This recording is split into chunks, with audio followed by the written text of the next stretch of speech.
All right, so there's more on Medicare for All in this town hall. Let's go to the next video. Everybody is in agreement that healthcare needs to be fixed in this country. The question is how. And my question to you was, it will drive up taxes to pay for healthcare, and not just the wealthy will pay for that. The middle class will also pay for it. Very good. So how do you justify it? And all right, Martha, what are you not including in your discussion? You tell me. I will tell you. You're not going to pay any health insurance premiums. You're going to pay one way or the other. But look, You're Martha, going to pay one way or the other. Martha. Whether it's in your income tax or your payroll tax, you're going to pay. Look, healthcare is not free. You never heard me suggest that we're going to magically. You just said it was going to be free for everyone. It's going to be free at the point of when you use it, okay? And you go to, why are you so shocked by this? Because someone's going to pay. Somebody is going to pay. Who are they? Who pays? Okay, one second, okay, relax. We'll be talking. Please. We'll get through this together. It's a common question. Okay. We had so many email questions. Okay. Ask Senator Sanders how he is Fair going enough, to pay. I got it. It's a fair But the first thing, let's just say hypothetically. Okay. You are self-employed, and you got a husband and 2 kids, okay? Family of 4. Do you know how much that family is paying today for healthcare? How many? $28,000 a year. Okay. All right, we're spending $11,000 per person. We are saying to that family of 4, you ain't gonna pay that $28,000. You're not paying any more premiums. You're not paying any more co-payments. You're not paying any more deductibles. How's that? $28,000 you're not paying. But does that mean you're not gonna pay something? Of course it does. You're gonna pay more in taxes. And do members of Congress who now have gold-plated health insurance? No, we don't. Well, they have a special plan that's outside Obamacare. A different plan. Do members of Congress, are they going to do that transition as well? Damn right. Of course. Of course. Why would you suggest otherwise? No, he's bringing the heat. He's bringing the thunder. If they sent their best. I don't think they did. Again, those are their serious anchors. They went to journalism school. They didn't just, host on a radio station somewhere. No, probably. I think that's the idea. She has no idea how Medicare for All would work. I mean, look, you can say, I have studied it and I don't think the numbers add up. I've studied it and I don't think it'll work. I've studied it and I have a better plan. Fine. But she was acting as if she has never Googled it for 5 minutes. Like she was totally dumbfounded by the idea that yes, you'd probably still pay a little bit in taxes, but overall it would be cheaper. That's not a complex concept. And she apparently was confused by all of it. Bret Baier, his questions are coming off like petty and childish. He's trying to make him seem like an elitist, but you got to remember that they're also pandering to their base. They're not taking, if they have a very honest and serious conversation, and this has nothing to do with politics, if they really sit down and say, we're gonna be honest in this conversation, then that's not the conversation that they're gonna be having. They're pandering, they are reiterating their talking points for the people who continuously get nervous when they hear Medicare for All and all that stuff. So of course she knows what it is, but you notice she said, we got dozens and dozens of emails asking, how are you gonna pay for this, Senator?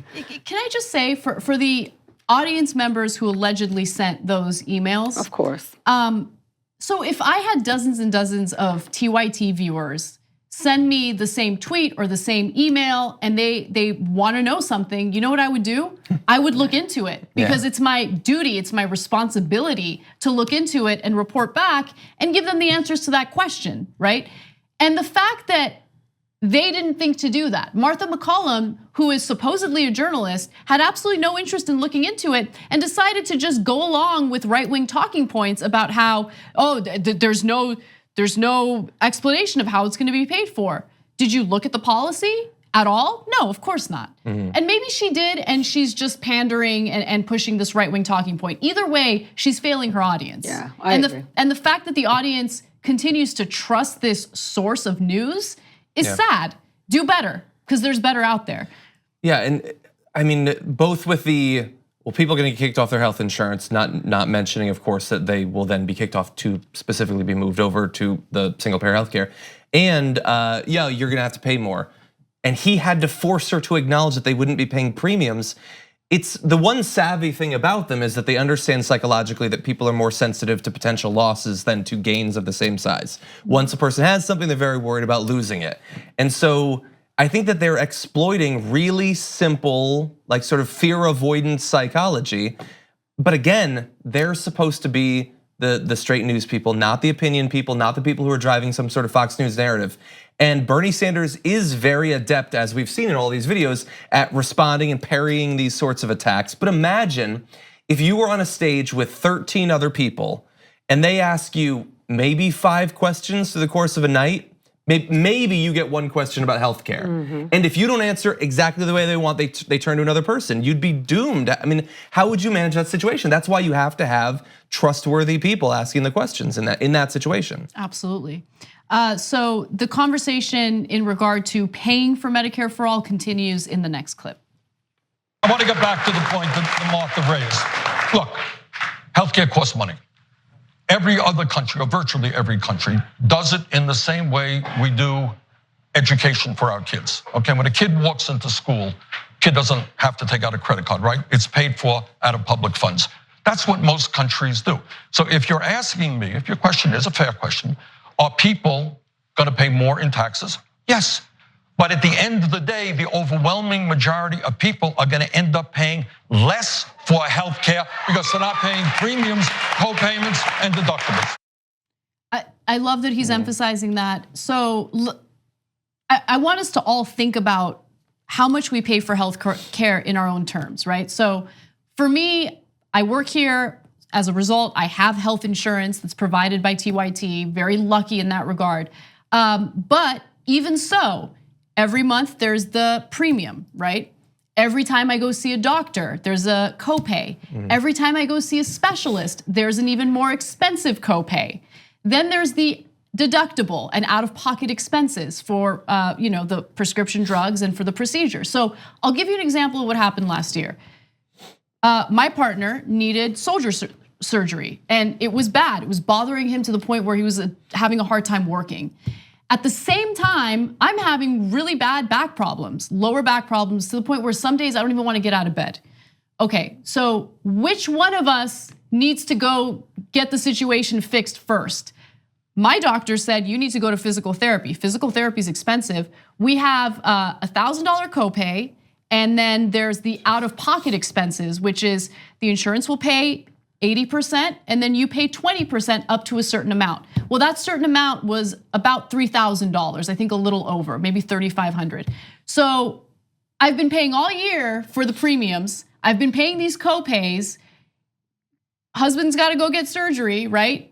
Paid all that out of pocket. You think after that I'm gonna go see the doctor for my back problem? You think I'm gonna pay for physical? He needed physical therapy to rehabilitate his shoulder. So this is the ridiculous conversation that we have to keep having as Americans when it comes to our own healthcare, when it comes to our own bodies.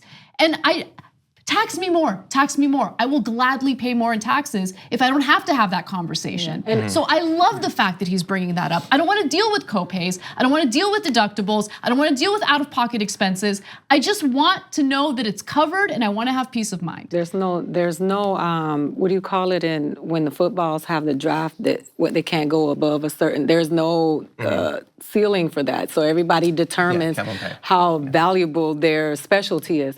But what I did want to say, I didn't want to forget, is that lump that I had in my breast was found by Planned Parenthood, because at that time I couldn't afford the SAG insurance, and I had to go to Planned Parenthood to get just a basic woman examination. And thank God for them, they found the lump that later took a year for the insurance that I got on to help me have the surgery. So like when you guys talk about Planned Parenthood, you don't realize the basic stuff that they provide to women is not just an abortion clinic. It's sometimes it's basic health care for some people, especially women. Yeah, that last video is really frustrating. I'm really worried about, like, we face such big problems as a country, and the simplest things are either naturally very difficult to get across to people or made difficult by disingenuous people in the media. The simple idea that yes, you will be paying more in taxes, but you'll be paying way less for your premiums. So overall, you're paying less. You're paying more in taxes, but overall you're paying less. That should be easy to get across. It's not. People get confused by that stuff, and you have people like Brett Baer wearing a suit and a tie, doing everything they can to confuse people about it because the current situation works very well for them. Absolutely. And that's extremely frustrating. And this isn't the most complicated problem. Like explaining the Green New Deal and why there's an interconnection of so many seemingly unrelated topics, that is far more complicated. And we are gonna run up against natural human limitations, the way we think about things and how limited our perspective can be, and entrenched politicians, people in the media, people in the economy, all working together to gaslight people. 2 easy ways to follow the Young Turks. One is hit the subscribe button down below, then you're a TYT subscriber. And second is ring the bell. And when you do that on YouTube, you're notified of our videos.